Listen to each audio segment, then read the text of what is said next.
হওয়ার পর একটু খোয়া যাবে মিছিল দিয়ে রাখছি যে এটা বন্ধ করতে লাভ করবে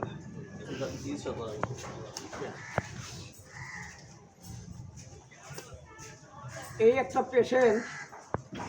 স্ট্রোকের পেশেন্ট 1 নম্বর কিছু কিছু জায়গায় বক্তব্য দেয় তোরার সাথে রুগীরা দৌড় মারে ভালো হয়ে যায়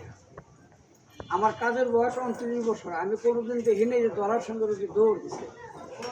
যেগুলো স্ট্রোক করোনা নর্মাল একটু রোগে ডিস্টার্ব আছে এগুলো চাপ দিলে আর কিন্তু অরিজিনালভাবে স্ট্রোক করলে একটা রোগী সুস্থ হইতে কমপক্ষে 3 মাস টাইম লাগে নিম্ন শ্রেণীর 3 মাস ফুল কমপ্লিট হওয়ার জন্য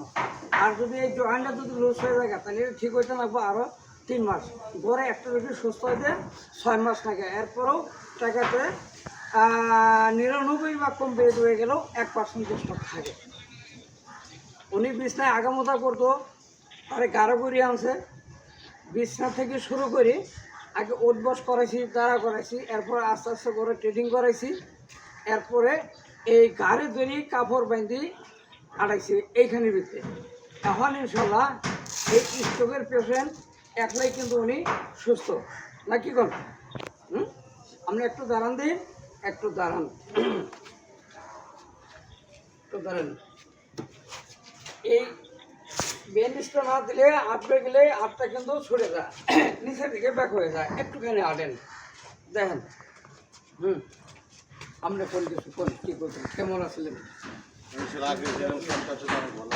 আপনি বলেন আগে কই আগে মতো বসেন কীভাবে আমদানি নিচ্ছে আমার তো 3-4 জন ধরে বাথরুমে নিয়ে লাগছে আর ইনশাল্লাহ আমি একলাই যেতে পারি আমার কাজ ধরা লাগে না বাট 6 জন এলাম ইনশাল্লাহ আমি একলাই যেতে পারি এখন কার মারফতে কী করলেন আল্লাহ কীভাবে আমার সুস্থ করলো এর আশা দিয়ে মারফত আপনি ডাক্তার আল্লাহ আর নিশ্চয় আপনি ডাক্তার আমি একজন টেকনিশিয়ান ফিজিক্যাল ফিজিওথেরাপিস্ট আমার কাজের বয়স আমার কাজের বয়স 29 বছর 29 বছরে ইনশাল্লাহ আমি কোনোখানে কাজে ধরা খাইনি কে প্রত্যেকটা রুগী মনোযোগ সহকারে নিজে পরিশ্রম করে খাইয়ে আল্লাহ স্বয়ং সম্পূর্ণভাবে সুস্থ করে আলহামদুলিল্লাহ আমার এই পেশনে আজকে ইনশাল্লাহ মোটামুটি 12 না ক্লিয়ার আছে শুধু আতে ডিস্টার্ব আছে এই 8টা কিন্তু 3 দিন আয় দেবো পিছিয়ে থাকি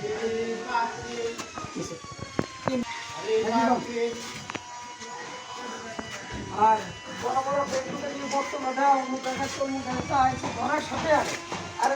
ডাক্তার নিতে পারবো নাকি না যার দিন পজিশন নিয়ে আসতে হবে যার দিন 70 জন আসতে হবে আরেকজনের 60 কিন্তু শুরু আছে হ্যাঁ শুধু এবার কী করেন